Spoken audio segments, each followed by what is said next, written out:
Hello class 8 স্টুডেন্টরা, আজকে আমি তোমাদের গণিত বইয়ের অষ্টম অধ্যায় অর্থাৎ চতুর্ভুজ অধ্যায়ের উপপাদ্য 2 নিয়ে আলোচনা করব।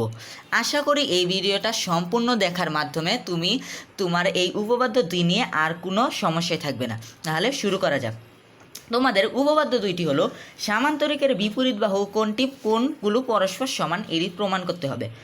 এই জন্য আমি প্রথমে কী করেছি, একটি সামান্তরিক এঁকে নিয়েছি, পরে লিখেছি বিশেষ নির্বাচন। মনে করি এ বি সি ডি একটি সামান্তরিক, যে এ বি সি ডি একটি সামান্তরিক, একটি কর্ণ, এর এই যে এ সি একটি কর্ণ।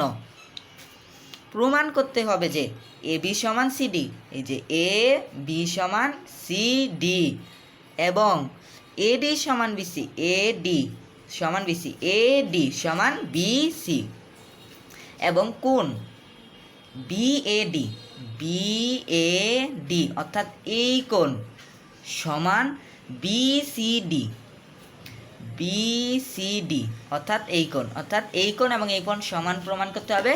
এবং কোণ এবিসি অর্থাৎ এবিসি অর্থাৎ এই কোণ সমান এডিসি অর্থাৎ এডিসি, এই কোণ আমাদের সমান প্রমাণ করতে হবে। প্রমাণ: এ বি সমান্তরাল সিডি এবং এসি তাদের ছেদক। আমরা জানি আমাদের উপপাদ্যের প্রমাণের মধ্যে লেখা আছে সামান্তরিকের বিপরীত বাহু কোণগুলো সমান, অর্থাৎ এটি একটি সামান্তরিক, এবং আমরা জানি সামান্তরিকের বিপরীত বাহুগুলো পরস্পর সমান্তরাল হয়। তাই আমি এখানে লিখেছি এ বি সমান্তরাল সিডি এবং এসি তাদের ছেদক। এ বি সমান্তরাল সিডি এবং এসি যদি তাদের ছেদক হয়, তাহলে বিএসি সমান কোণ বিএসি সমান কোণ এসিডি, অর্থাৎ কোণ বিএসি অর্থাৎ এই কোণ সমান এসিডি, এসিডি অর্থাৎ এই কোণ সমান হবে। কেন সমান হবে? কারণ এরা পরস্পর একান্তর কোণ। এখন তোমরা অনেকেই ভাবতে পারো একান্তর কোণ আসলে কি। তাহলে একান্তর কোণ হলো দুটি সমান্তরাল রেখাকে একটি ছেদ করলে তাদের মধ্যে তাদের উৎপন্ন কোণ, অর্থাৎ এই কোণ এবং এই কোণ, এই দুটি কোণ হলো একান্তর কোণ। এখন আমরা এই চিত্রের দিকে যদি তাকাই, এই চিত্রে কি বলেছি? এ বি সমান্তরাল সিডি, এবি কোনটি? এবি, এই যে এবি বাহু সমান্তরাল সিডি এবং এসি তাদের ছেদক, এই যে এসি তাদের ছেদক, এ বি এবং সিডি, এবং এসি তাদের ছেদক যদি হয়, তাহলে এই কোণ এবং এই কোণ সমান হবে, কারণ দুটি কোণই একান্তর কোণ এবং একান্তর কোণ পরস্পর সমান হয়। এখন আবার বিসি সমান্তরাল এডি, এই যে বিসি, এই যে বিসি সমান্তরাল এডি, যে এডি, এবং এসি তাদের যদি ছেদক হয়, তাহলে কোণ এবিসি এসিবি অর্থাৎ এসিবি অর্থাৎ এই কোণ সমান ডি কোণ ডিএসি, ডিএসি হবে, অর্থাৎ এই কোণ এবং এই কোণ সমান হবে, কারণ তারা পরস্পর একান্তর কোণ। এটা একটু বুঝিয়ে দিই, কি বলেছি? বিসি সমান্তরাল এডি, ধরো যে বিসি সমান্তরাল এডি, চিত্রের দিকে তাকাই, বিসি সমান্তরাল এডি, বিসি সমান্তরাল এডি, যে বিসি সমান্তরাল এডি,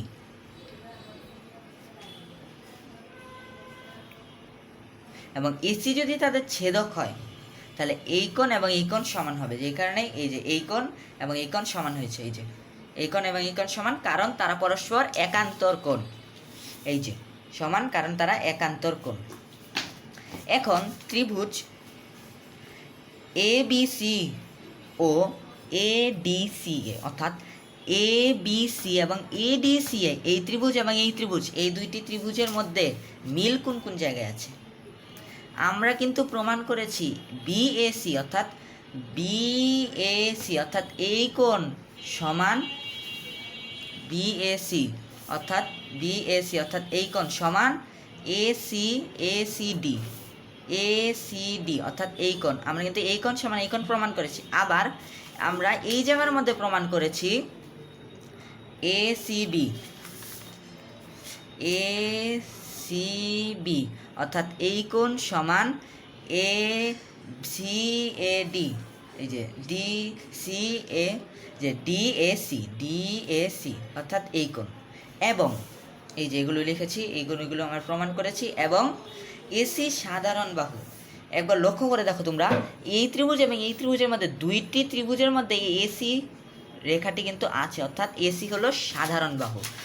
এবং কোনো ত্রিভুজের মধ্যে যদি তিনটি মিল পাওয়া যায় দুটি ত্রিভুজের মধ্যে, তাহলে ত্রিভুজ দুটি সর্বসম হয়। তাই এবিসি সর্বসমা এডিসি।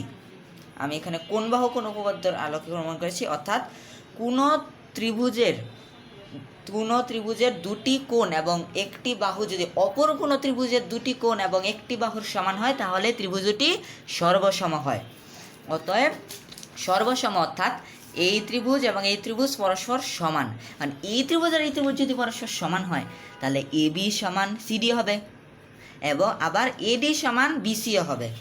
এটাই আমি এই জায়গার মধ্যে লিখেছি, এবি সমান সিডি এবং বিসি সমান এডি, এবং কোণও তো সমান হবে, তাই লিখেছি এবিসি সমান এডিসি। এই যে এবিসি সমান, অর্থাৎ এই কোণ সমান এডিসি অর্থাৎ এই কোণ সমান এই কোণ। এখন আমাদের প্রমাণের মধ্যে ছিল এবি সমান সিডি প্রমাণ, এডি সমান বিসি প্রমাণ করেছি, এবং এবিসি সমান এডিসি এটিও প্রমাণ করেছি। এখন আমাদের এই প্রমাণটি বাকি রয়েছে। এই প্রমাণটি আমরা তাহলে কিভাবে করব? এখন আমরা যদি এই এসি কর্ণটা না দিয়ে যদি আমরা বিডি কর্ণ দিতাম, মনে করে এসি কর্ণটা নেই, বিডি কর্ণটা দিয়েছি, তাহলে কিন্তু ত্রিভুজ এবিসি এবং এসিডি হতো না, তাহলে তো এবিডি এবং বিসিডি ত্রিভুজ হতো। এই দুটি ত্রিভুজ নিয়ে যদি আমরা কাজ করতাম, অর্থাৎ মনে করো এটি একটি সামান্তরিক, আমরা বিডি নিয়ে কাজ করেছি, বিডি নিয়ে কাজ করেছি, বিডি নিয়ে যদি কাজ করি, তাহলে এডিবি এবং বিসিডি এই দুটি ত্রিভুজ হতো। এখন এই দুটি ত্রিভুজ নিয়ে কাজ করলে আমাদের কি হতো? এই কোণ এবং এই কোণ সমান হতো, অর্থাৎ বিএডি এবং বিসিডি সমান হতো। এই যে দেখো, এবং আমাদের প্রমাণেরও এটি বাকি রয়েছে, বিএডি সমান বিসিডি। এখন লিখেছি আমি অনুরূপভাবে প্রমাণ করা যায় ত্রিভুজ, এখন অনুরূপভাবে প্রমাণ করা যায় ত্রিভুজ এবিডি সর্বসম বিসিডি। অর্থাৎ আমরা যদি এই দুটি ত্রিভুজ নিয়ে কাজ না করে, এই যে এই ত্রিভুজ এবং এই ত্রিভুজ নিয়ে কাজ না করে, আমরা যদি এই ত্রিভুজ এবং এই ত্রিভুজ এবং এই ত্রিভুজ নিয়ে কাজ করতাম, এই ত্রিভুজ আর এই ত্রিভুজ নিয়ে কাজ না করে আমরা যদি এই ত্রিভুজ আর এই ত্রিভুজ নিয়ে কাজ করতাম, এই যে এই ত্রিভুজটি এবং এই ত্রিভুজটি নিয়ে যদি কাজ করতাম, তাহলে আমরা প্রমাণ করতে পারতাম এই যে ত্রিভুজ বিএডি সর্বসম বিসিডি, বিএডি সর্বসম বিসিডি, এবং অতএব এবং এর মাধ্যমে প্রমাণ করতে পারতাম কোণ বিএডি সমান বিসিডি প্রমাণিত। আশা করি এই সম্পূর্ণ ভিডিওটি দেখার মাধ্যমে তোমাদের এই উপপাদ্য 2 নিয়ে আর কোনো সমস্যা নেই।